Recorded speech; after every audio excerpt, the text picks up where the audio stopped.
Assalamualaikum warahmatullahi wabarakatuh. Waalaikumsalam warahmatullahi wabarakatuh. Kepala Sekolah dan Dewan Guru SDN Pakuja 1 yang kami hormati, kita panjatkan puji syukur kehadirat Allah Subhanahu wa Ta'ala, yang mana pada pagi hari ini kita diberikan kesempatan untuk mengikuti diseminasi budaya positif oleh Herlina SPD, calon guru penggerak angkatan 10 SDN Pakujaya 01 Kota Tangerang Selatan.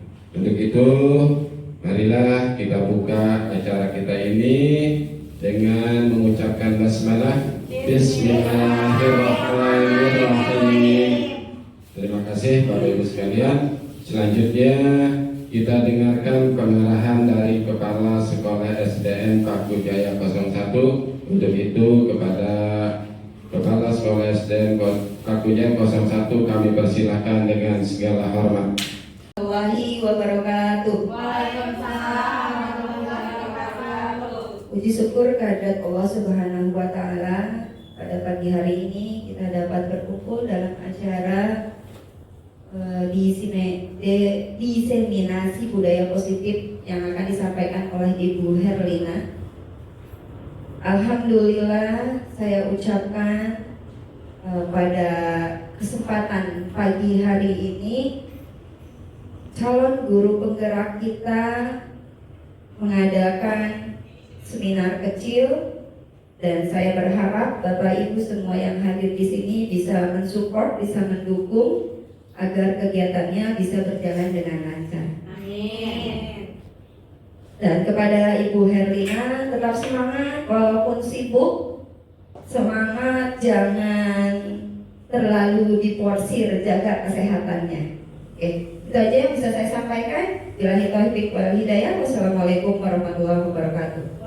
Baiklah Bapak Ibu sekalian, sekarang tibalah saatnya kita dengarkan pemaparan materi oleh Ibu Herlina SPD, calon guru penggerak angkatan 10 SDN Pakujaya 01 Kota Tangerang Selatan, dan sekaligus nanti beliau juga yang akan menutup acara tersebut.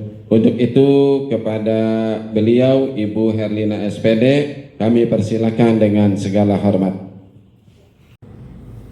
Assalamualaikum warahmatullahi wabarakatuh. Waalaikumsalam warahmatullahi wabarakatuh. Ya, yang saya hormati Ibu Kepala Sekolah dan serta Dewan Guru, semoga puja dan puji syukur kehadirat Allah Subhanahu wa Ta'ala, di mana pada hari ini kita diberikan nikmat dan sehat sehingga kita dapat berkumpul untuk melaksanakan kegiatan yang akan saya paparkan, yaitu diseminasi budaya positif sekolah. Ya, semoga Bapak dan Ibu diberikan kesehatan dimanapun berada. Amin amin ya robbal alamin. Next. Ya, sekarang saya tanya kepada Bapak dan Ibu. Bapak dan Ibu cukup menjawab setuju atau tidak. Ya.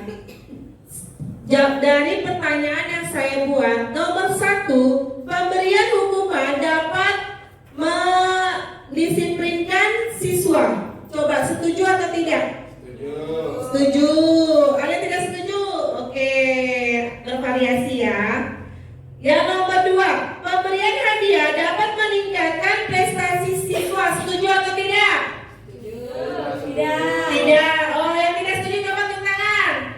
Oh, 2 orang. Yang setuju? Tidak setuju. Oh, yang tidak setuju 5 orang. Oke. Guru harus memberikan solusi kepada siswa yang bermasalah. Setuju atau tidak? Oh, setuju semua. Terima kasih. Yang keempat, guru berperan sebagai teman bagi siswa. Setuju atau tidak? Tidak setuju, mana tidak setuju? Oke. Yang setuju? Tunjuk tangan. Oke. Yang terakhir, guru berperan sebagai manajer bagi siswa. Setuju? Setuju. Next. Bapak dan Ibu, sebelum saya melanjutkan, kita istirahat dulu ya. Oke, saya minta Bapak dan Ibu semuanya maju ya. Oke, maju ya semuanya. Semuanya maju. Ya. Baris semuanya, baris ke depan. Ya. Ayo. Ya. Ayo. Tangan kiri menunjuk tangan kanan. Nah, kalau saya sebut tangan kanannya begini. Musik tangan kanan Putri. Oke. Ya. Konsentrasi ya Bapak dan Ibu. Konsentrasi. Jika saya sebut nama Eli, Bapak dan Ibu menangkap temannya. Oke? Kalau temannya boleh menghindar, ya. Oke? Siap, konsentrasi ya, konsentrasi.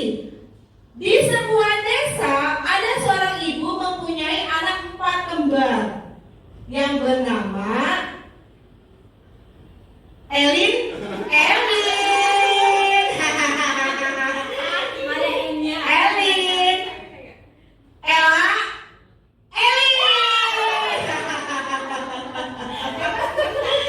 dan Elo. Ketika itu ibunya ingin ke pasar, ingin ke warung menyuruh anaknya yang bernama Eli. Eli tidak mau. Eli menyuruh adiknya yang bernama Ella. Sedangkan Ella juga lagi lelah. Akhirnya Ella nyuruh lagi Eli. Oke, terima kasih, tepuk tangan. Bapak dan Ibu silakan boleh duduk kembali. Iya, next. Ya, Bapak dan Ibu, ini ada kasus restitusi, ya. Ibu Herlina mengajar di kelas 4B di SDN Pakujaya 01. Ibu Herlina ini sedang kebingungan dengan muridnya yang selalu meresahkan teman-temannya. Siswa ini bernama Doni yang selalu meminta makanan kepada teman-temannya dengan cara paksa. Lalu 3 temannya mengadu kepada Bu Herlina tentang kelakuan si Doni. Next. Nah, sekarang dari kasus si Doni tadi, Bapak dan Ibu, kenapa Doni melakukan seperti itu? Ayo Bapak dan Ibu, ada nggak yang ingin memberikan pendapat? Saya, Bu. Oh iya, silakan Pak Doni ke depan.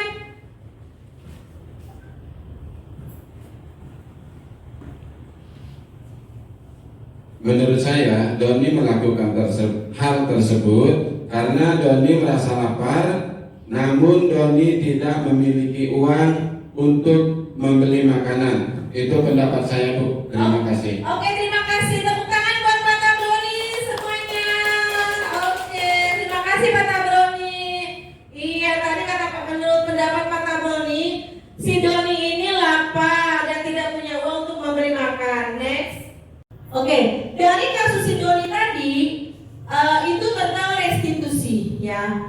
Kita cari solusinya. Kenapa si Doni bisa melakukan dan bisa meresahkan teman-temannya? Nah, kita lihat di sini.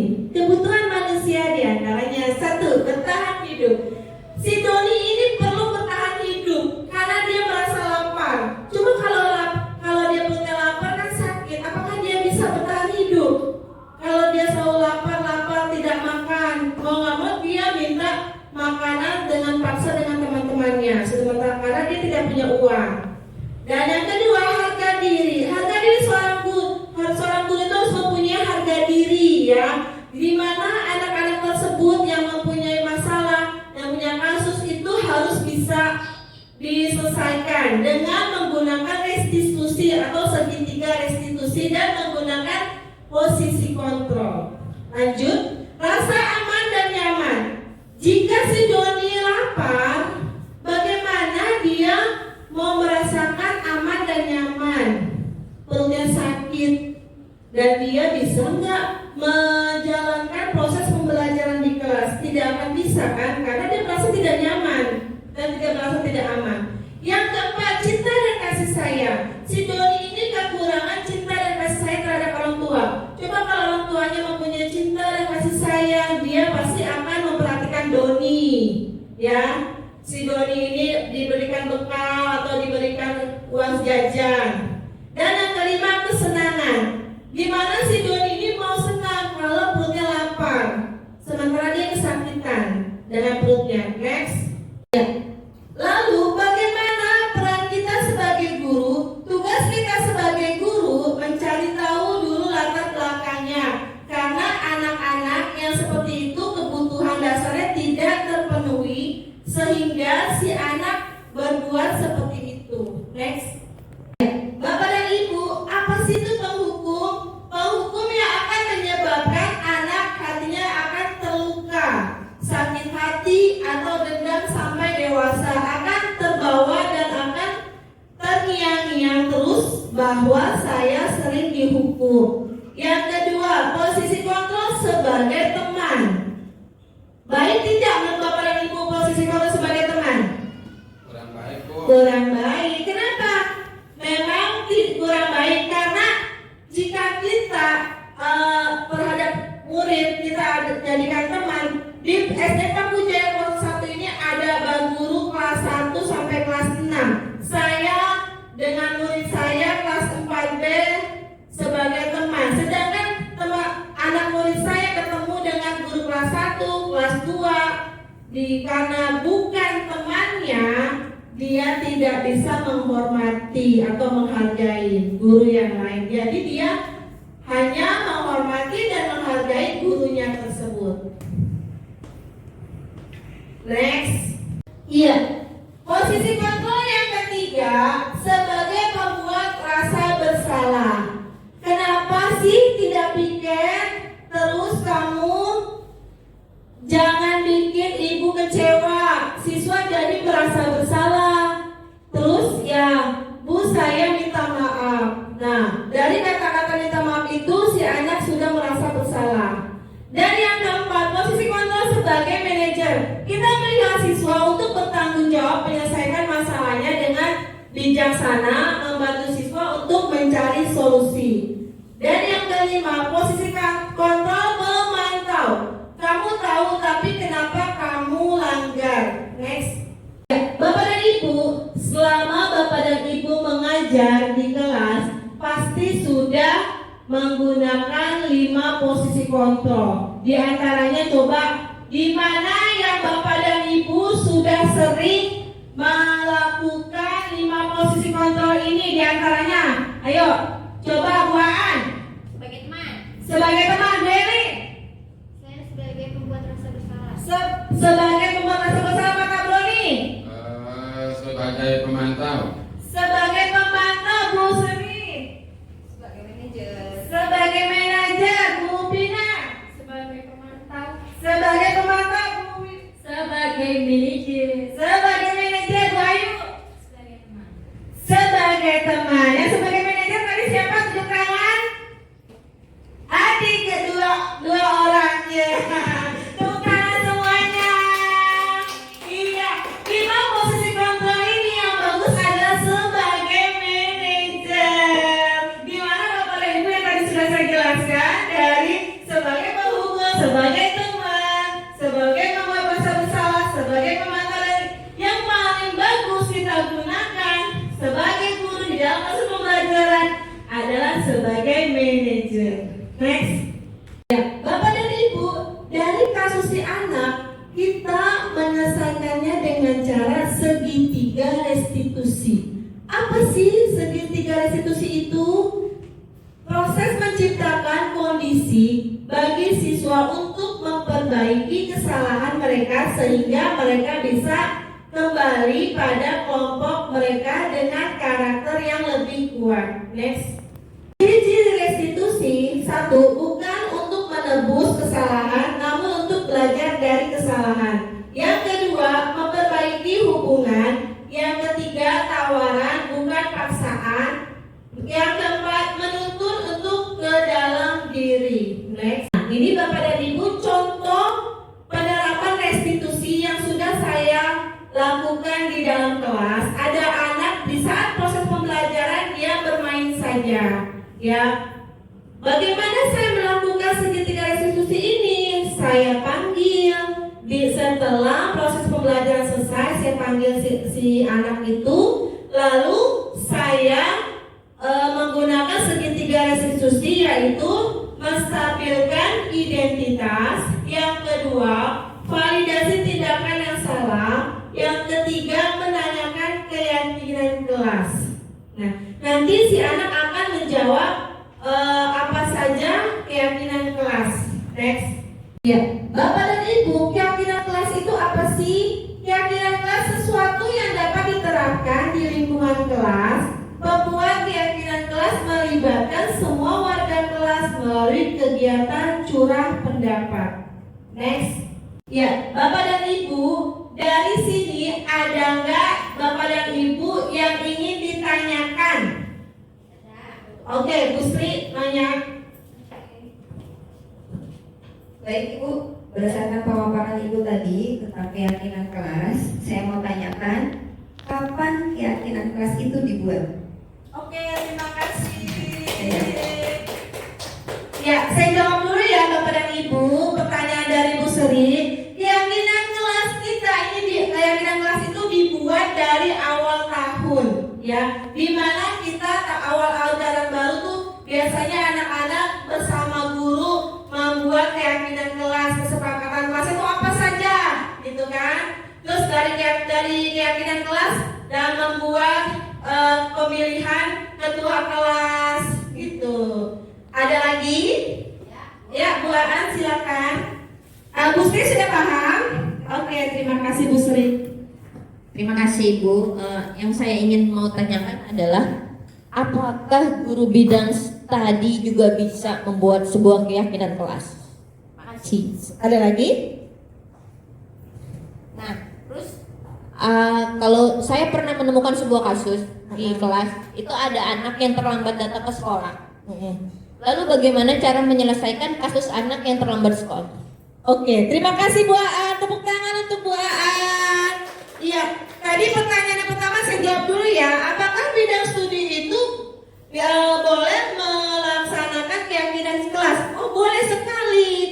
Tapi berbeda keyakinan kelas dari guru kelas dan juga bidang studi. Dan jika kita menyelesaikan masalah anak yang sering terlambat sekolah, seperti tadi yang sudah saya berikan contoh kepada Bapak dan Ibu, kita menggunakan segitiga restitusi. Nah, di sini segitiga restitusi, yaitu satu, menstabilkan identitas, yang kedua, validasi tindakan yang salah, yang ketiga, menanyakan keyakinan kelas. Begitu. Paham, Bu Aan? Oke, terima kasih. Next. Ya, Bapak dan Ibu, sampai sini masih ada lagi nggak yang ingin ditanyakan? Oh tidak, oh sudah jelas semua ya Bapak dan Ibu ya? Oh cukup, oke. Kalau jika memang sudah tidak ada lagi yang ditanyakan, pemaparan pada hari ini tentang budaya positif, saya akan menyimpulkan. Kesimpulannya yaitu untuk mewujudkan budaya positif itu tidak membutuhkan waktu yang singkat, tetapi sangat mewujudkan berbagai pihak di sekolah. Kita harus mewujudkannya bersama-sama, berkolaborasi, bergandengan tangan, saling mendukung untuk mewujudkan budaya positif di sekolah. Kita demi siswa, kita semuanya kita laksanakan dengan semangat. Mungkin